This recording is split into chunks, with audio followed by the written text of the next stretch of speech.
Hello, hello, hello, everyone. Good morning, good afternoon, good evening. Welcome back. We're going to be talking about and learning about treatments and healing techniques for our third eye chakra in this segment. We are going through each chakra individually in Chakra Healing by Margarita Alcantara. So let's go ahead and get started talking about our third eye chakra, or the Ajna chakra, which is obviously located right in between the eyebrows. And the third eye chakra is all about trusting our intuition and our inner vision. And we're going to go over some meditations, crystal techniques, essential oil applications, and yoga postures to help you connect with what you may be holding in this chakra. And most importantly, initiate connection with this energy vortex within you, so you may be open into the wisdom it holds. So it says here, to increase your connection with your third eye chakra, make sure you drink unfluoridated water. Fluoride calcifies the pineal gland, which is related to the third eye. An effective water purification system is helpful for this purpose. I actually did know that, and I love that the author shared that information, because I did read a long time ago that fluoride, and you can have a totally different belief than me. This is just on research that I've done, and I know that there's a lot of stuff out there that's right and wrong, and it's presented in a way that it's very hard to tell. But there have been studies that fluoride is basically the stuff in the water that water treatment plants don't know what to do with, so they just sort of pass it off as something that we need, but it's actually not good for us at all. It can cause cancer. And so I don't use fluoride toothpaste. I don't let my children get fluoride at the dentist. I don't receive it. I don't think they offer it to adults, but I have a really good water purification that does take out the fluoride, simply because it's not good for me. It does benefit the third eye from what I understand, but first and foremost because it's really not good for your health from what I've read.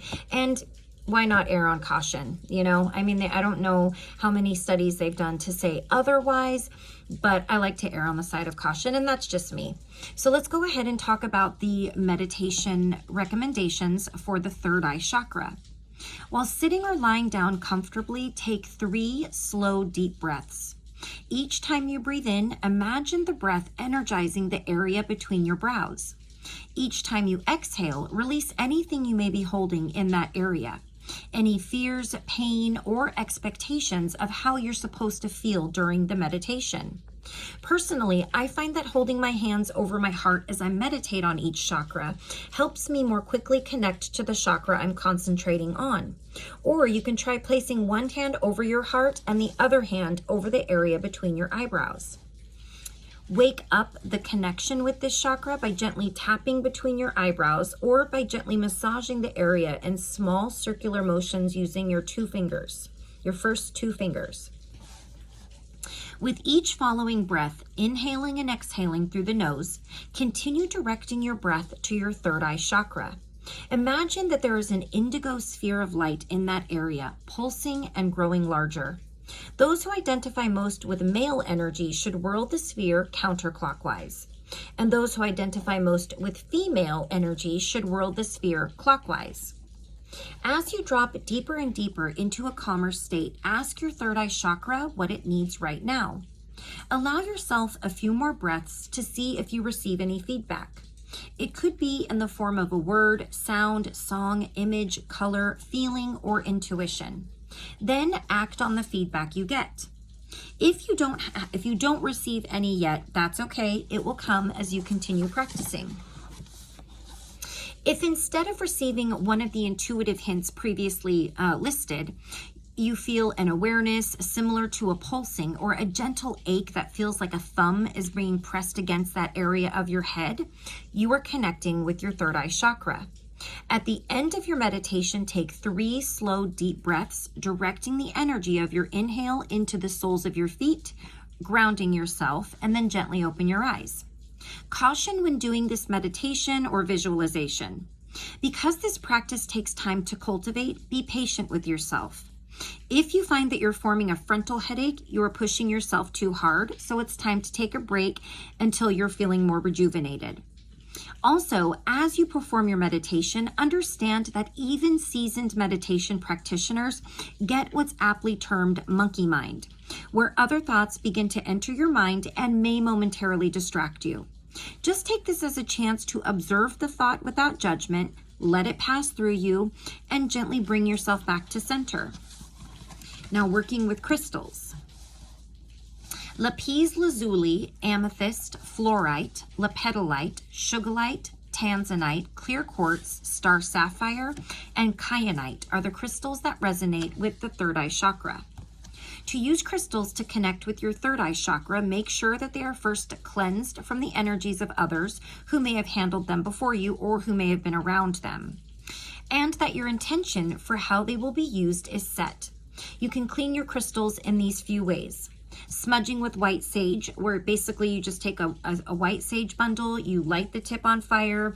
Once it has a flame going, you blow it out. You hold the crystal above the smoke, and then you set your intention to cleanse it, and also set your intention that you are intending to connect to your third eye chakra with this cleansed crystal.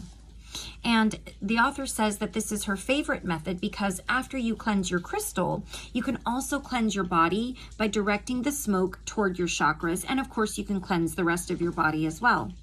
You can lay your crystals out overnight under the moonlight.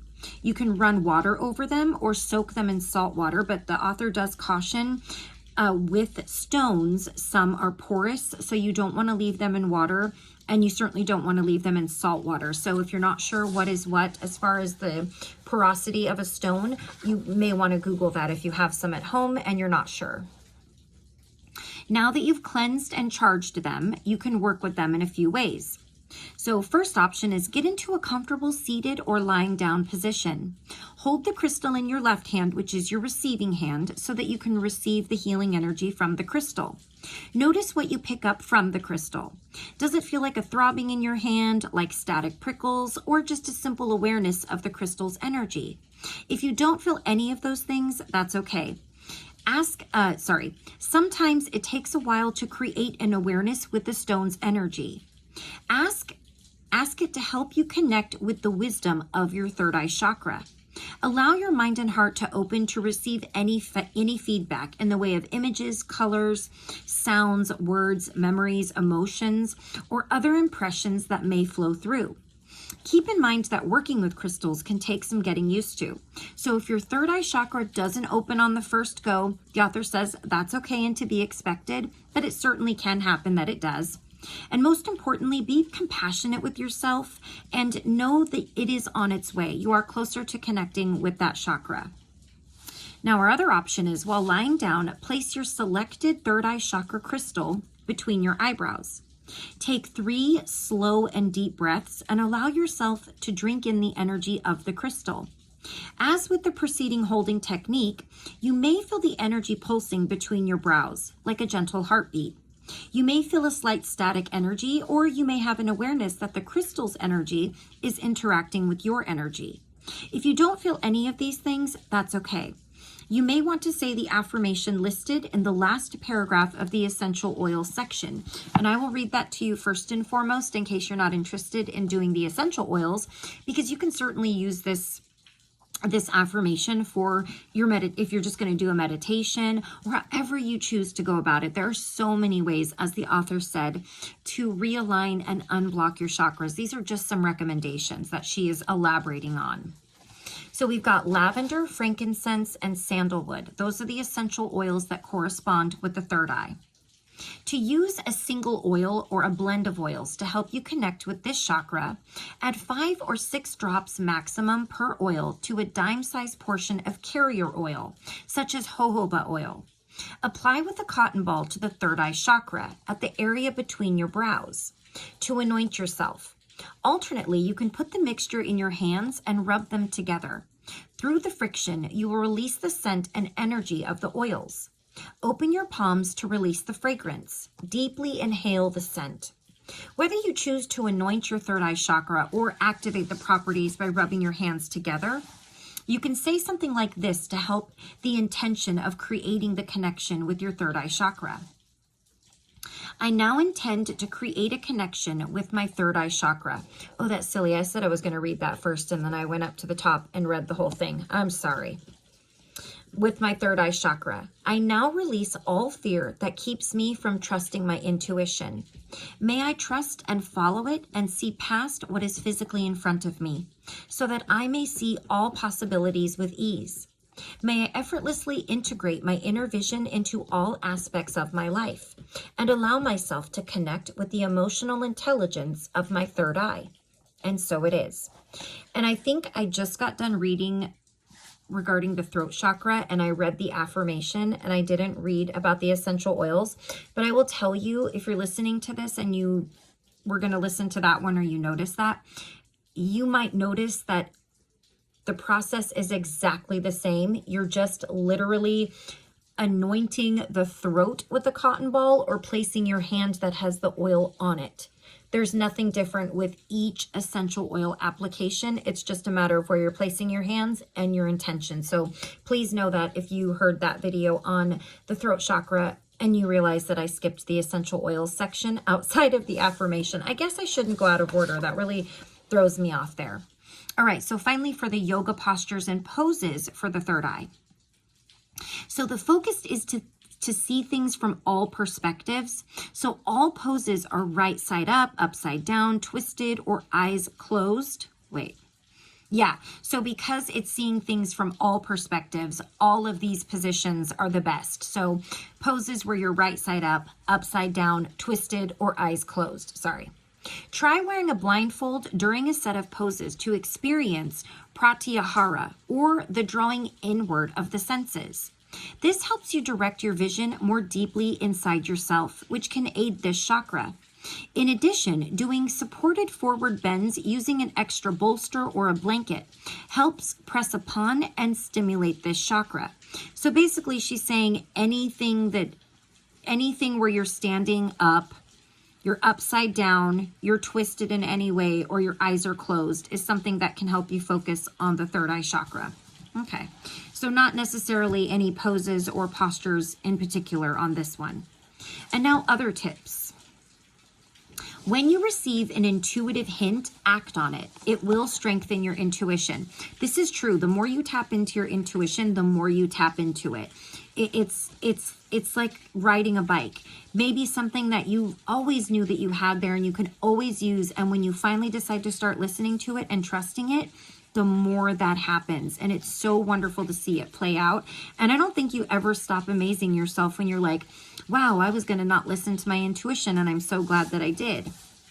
Chant the mantra sound SHAM, or SHAM. Set the intention that you wish to connect with your inner wisdom. Add dark blue and indigo colors to your wardrobe. Eat foods such as black currants, blueberries, blackberries, eggplant, prunes, beets, and rainbow chard. And remove fluoride from your diet using a water purifying system, because fluoride calcifies the pineal gland, which is directly located to the third eye chakra. All right, so we're going to stop right there. And the next and last chakra that we're going to talk about in our last video for this individual chakra segment is going to be the crown, or otherwise known as the Sahasrara, I think is how it's said. So yeah, we're almost finished with this section, and then we will read some treatments and some healing techniques for if you want to work on more than one chakra, which I think a lot of us may need as we learn more about maybe what we're experiencing and maybe that some things are connected to the chakras. So we'll stop right there. And until next time, as always, please take care of yourself. Please take care of those around you. I will see you again very soon for our last chakra, the crown chakra. Take care. Bye-bye.